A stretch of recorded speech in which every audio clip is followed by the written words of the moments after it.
എൻ്റെ രക്ഷകനെന്ന് പറയുന്നത് കവിതയാണ്. ആ കവിതയില്ലായിരുന്നുവെങ്കിൽ സാധാരണ ഒരു ഉദ്യോഗസ്ഥ ദുഷ്പ്രഭു ആയിട്ട് ഈ അധികാരത്തിൻ്റെ പങ്ക് പറ്റി സുഖമായിട്ട് അടിച്ചു പൊളിച്ച് ജീവിക്കാം. സാറിന് അച്ഛനെ പോലെ സിനിമ ഡയറക്റ്റ് ചെയ്യണമെന്ന് എപ്പോഴെങ്കിലും തോന്നിയിട്ടുണ്ടോ? എപ്പോഴെങ്കിലും അല്ല, എപ്പോഴും തോന്നിക്കൊണ്ടേയിരിക്കുകയാണ്. പക്ഷെ ഓരോരോ അസൗകര്യങ്ങൾ വരും. ഒന്ന് നമ്മളെ കയ്യിൽ കവിത എഴുതുമ്പോൾ അല്ലല്ലോ. കവിത എഴുതാൻ കുറച്ച് നല്ല ഒറ്റപ്പെട്ട സമയവും ഒരു പേപ്പറോ അല്ലെങ്കിൽ കമ്പ്യൂട്ടറോ ഉണ്ടെങ്കിൽ നമുക്ക് എഴുതാം. പക്ഷെ ഇത് പൈസ വേണ്ടേ? ആരെങ്കിലും പണം മുടക്കണ്ടേ? പണം മുടക്കുന്നവൻ ഈ പടം വിജയിക്കുമോ, മുടക്കിയ കാശ് കിട്ടുമെന്ന് ഉറപ്പ് വേണ്ടേ? ഉറപ്പ് കൊടുക്കണമെങ്കിൽ നമ്മൾ ഒരുപാട് വിട്ടുവീഴ്ചകളൊക്കെ കഥയിൽ ചെയ്യണ്ടേ? അതൊന്നും ചെയ്യാൻ ഞാൻ ഒരുക്കമല്ല.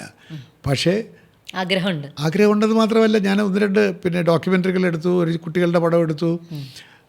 അതെന്തിനാന്ന് വെച്ചാൽ ഈ ക്യാമറയുടെ മുമ്പിൽ പുറകിൽ നിന്നിട്ട് എനിക്ക് ഡയറക്റ്റ് ചെയ്യാൻ അറിയാമോ ഇല്ലയോ എന്ന് സ്വയം പരീക്ഷിച്ചതാണ് ഞാൻ. അത് വർണ്ണച്ചിറകളെന്നൊരു പടം ഞാൻ 1999 എടുത്തു. അന്ന് എൻ്റെ അച്ഛൻ ജീവിച്ചിരിക്കേണ്ട അച്ഛൻ തന്നെയാണ് സ്വിച്ച് ഓൺ ചെയ്തത്. ഷൂട്ടിംഗ് തുടങ്ങുന്നതിന് മുമ്പ് എന്നോട് പറഞ്ഞു, ഞാൻ ഒരുപാട് പടം എടുത്ത ആളാണല്ലോ, ഒരു കാര്യം നിന്നോട് പറഞ്ഞേക്കാം, നിനക്ക് ഡയറക്ഷൻ അറിഞ്ഞുകൂടാ എന്നുള്ള വിചാരത്തിലാണ് ഈ കൂടെ നിൽക്കുന്നവരെല്ലാവരും. അത് മനസ്സിലായിക്കോണം. ഒന്നും അറിഞ്ഞുകൂടാതെ വന്ന് എന്തോ പടം എടുക്കാൻ പോകണം എന്നുള്ള ധാരണയിലാണ് എല്ലാവരും നിൽക്കുന്നത്. അതുകൊണ്ട് തന്നെ 100 അഭിപ്രായങ്ങൾ പറയും. ക്യാമറ ഇവിടെ വയ്ക്കാം, അവിടെ വെച്ചാൽ ഗംഭീരമായിരിക്കും, സാർ ഇങ്ങനെ വെച്ചോ, ഈ ലെൻസ് ഇട്ടോ എന്നൊക്കെ പറയും. ഒന്നും ശ്രദ്ധിക്കരുത്. നമ്മുടെ മനസ്സിൽ എന്ത് ഫ്രെയിമാണോ ഉള്ളത് ആ ഫ്രെയിം എടുത്തുകൊള്ളുക, പൊക്കോളുക.